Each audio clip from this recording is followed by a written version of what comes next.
From Fulton Success by Lois Minor Huey, originally from Cobblestone. Fulton's Folly, people jeered as they passed Brown's shipyard in New York City. It was 1807.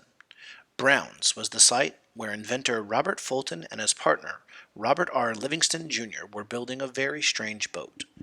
The two men knew that putting a steam engine on board a vessel was still new and dangerous, but they ignored the taunts. They were convinced that Fulton's steamboat ideas, combined with Livingston's financial backing, would revolutionize transportation in America, and they were right.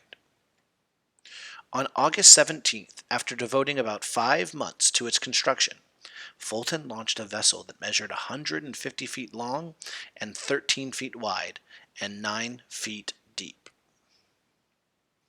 Fulton and a group of invited guests prepared to steam up the Hudson River from New York City to Albany. Albany is the state capital. The guests had to put up with primitive conditions.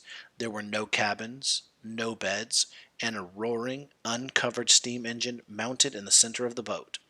There was also the fear of the engines exploding. They cast off at 1 p.m. The vessel puffed away from the dock and stalled. The passengers' whispering turned into loud mumbles, which eventually gave way to shouts of dismay. Sensing their fear, Fulton promised to return to the dock if he could not fix the problem. After a short time, there was a huge blast of smoke. Once again, the boat churned upriver. It was described as looking like a giant tea kettle. The vessel's engine let off steam and rained down sparks that sizzled in the water.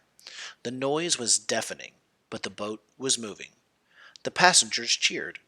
The boat chugged upstream against the tide at a fast 4 to 5 miles per hour. It easily passed sailing ships and fishing craft. In its wake, the boat's 2 side paddle wheels left waves of foamy water and lots of terrified onlookers. Nothing like it ever had been seen before. Darkness fell, but the boat continued its journey. With a full moon and warm breezes, the passengers stayed up all night, singing songs by candlelight. They had mostly forgotten their fears. The next day, the boat docked at Livingston's estate, called Clermont. After spending the night, it continued steaming to Albany the following morning.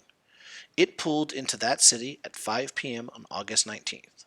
The boat had made the 150-mile trip in 32 hours of travel time. Crowds cheered its arrival. No longer a joke, Fulton's Folly had become the first successful steamboat in America.